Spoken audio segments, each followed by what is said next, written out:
Afternoon, Assistant Public Defender Lauren Perny on behalf of Mr. Reed. Mr. Reed, state your name for the record, please. Timothy Reed III. This was adjourned out due to a bond violation for a tether tamper. I am asking the court if Mr.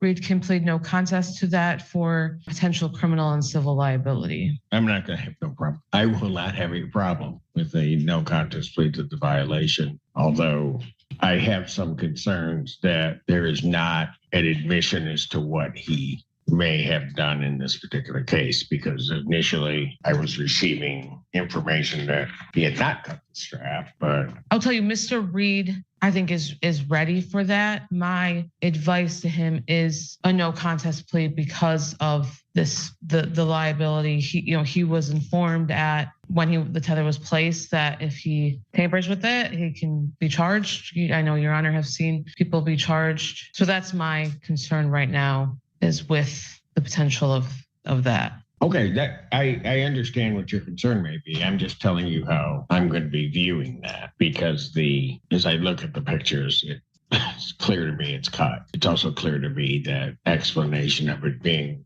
I think it was a Milwaukee knife, it doesn't fit, because the pants would have had to have then been ripped, and his excuse that they were in 2 pair of socks is just not. So. Well,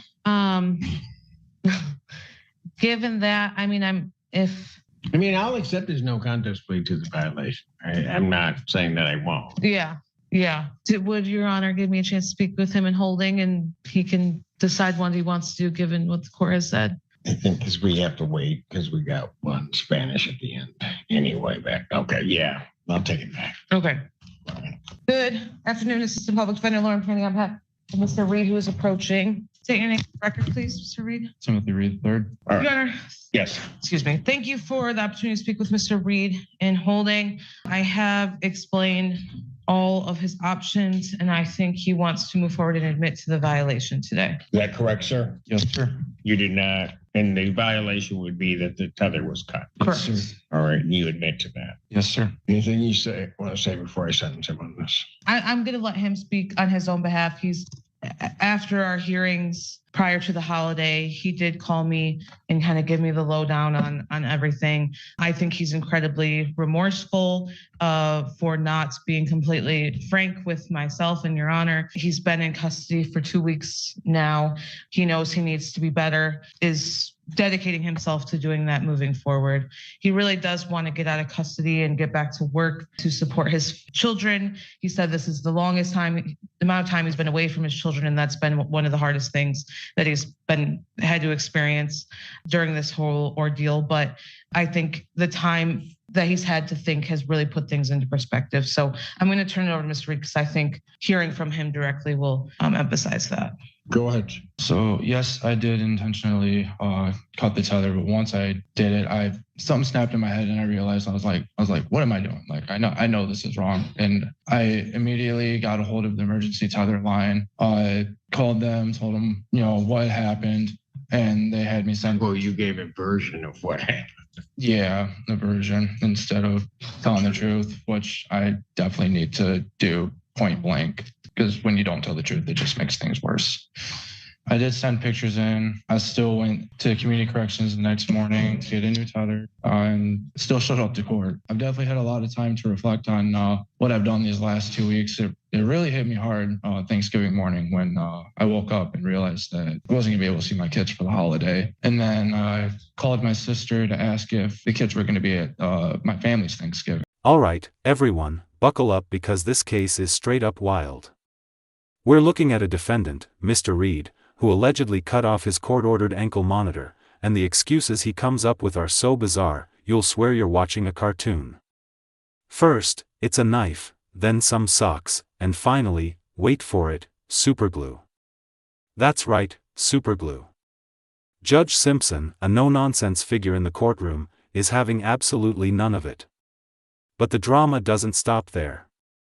The defendant's emotional breakdown over missing Thanksgiving with his kids, combined with his chaotic attempts to explain himself, makes this hearing a perfect storm of absurdity, remorse, and courtroom tension. Stick around, because the victim's closing statements will completely change the vibe at the very end. I'm running or anything. I've got kids that I want to be able to see and out of this whole process and be able to continue on with life and not get in trouble again. I know what I did was completely wrong and it should have never happened in the first place. Had you just told the truth over here, what, on November 17th? Yes, sir. Probably would have been out for Thanksgiving. Yeah, I realized that. All around this is just stupid. Yes, sir. Anything else you want to say before I sentence him? Nothing, Your Honor. I'd ask that the court sends him to credit for time served and reinstate his personal bond. As we say at the bench, he's being seen by Judge Perry on Wednesday. His bond there is denied. She's kind of indicated she's waiting to see what Your Honor does. Sentence you to 14 days, Washington County Jail. Credit 14 days served. Your previous bond with its conditions is reinstated. Ma'am, you are trying to address the court. What is she? And that's correct, Your Honor. The victim is present to address the court if the court wanted to hear from her. Yeah. What are we going to do on this? I'm asking to set for final settlement. Are you going to be ready Friday? We asked for that date if the people will be ready, but I know it's. All right. Then I'll set jury final settlement conference What do you say? December 5th. Today's the 1st. That keeps going on in my head. It's already December. Can you believe it? Yeah. That wasn't my.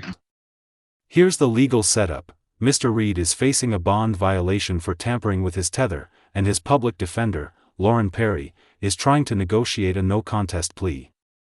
The judge immediately flags inconsistencies in Reed's story. He points out that the so-called knife accident just doesn't fit the physical evidence. This is a classic example of how flimsy excuses crumble under judicial scrutiny. Already, the tension is palpable. You can sense the judge's patience wearing thin, and the courtroom is practically holding its breath, waiting for Reed to either come clean or dig himself an even deeper hole. This moment perfectly illustrates how honesty, or the lack thereof, can change the trajectory of a legal proceeding. But okay, disparity. December 5th, 2025 at 9 a.m. Jury selection, if necessary, in this case, will take place December 8th, 2025 at 8:30. Did you want to address me, Mr. Bond? Hello. Just wanted to let you know, because he's been in Could jail. you state your name? Oh, sorry. Rosa Bannock. Yes. I'm going to try not to cry because I am in that state right now. But because he's been in jail, I have lost my job. I really just hope that you can release him. And I've also been sick for like the last 2 weeks. My kids have been obscenely misbehaving. At this point, Reed tries to buy himself time by asking to speak with his attorney in holding, a common move to regroup and consider legal options. But the judge isn't having it. He sees right through the excuses and knows the tether was cut. This interaction highlights the subtle tension between defendants, defense attorneys, and judges. While Reed is technically allowed to consult with counsel, the judge's scrutiny shows how credibility, or a lack thereof, immediately impacts courtroom dynamics. It's a fascinating study in human behavior under pressure. Reed fumbles for explanations, the judge analyzes body language and logic, and the audience witnesses the unfolding drama of truth versus fabrication. The only way my kids can be safe and still be able to go to school, because shelters are probably full right now, is that he goes back to his sisters, because we have a great co-parenting thing where he takes them on the weekends. His sister already agreed, because she knows the situation, to take the kids, but he has to be there. I have no help. My dad's in Serbia. My mom's unreliable. My car has been broken down for months now. I don't have anywhere to go with my kids. I can manage myself, but I can't manage myself with my kids because I don't have any support. I understand. And quite frankly, back on the 17th, I wish I hadn't had to do what I did. And I think he, at this point, has learned. He is pretty, I think he's just manic, and that's probably why he did that, to be honest. What? Manic. He has bipolar. Well, All right.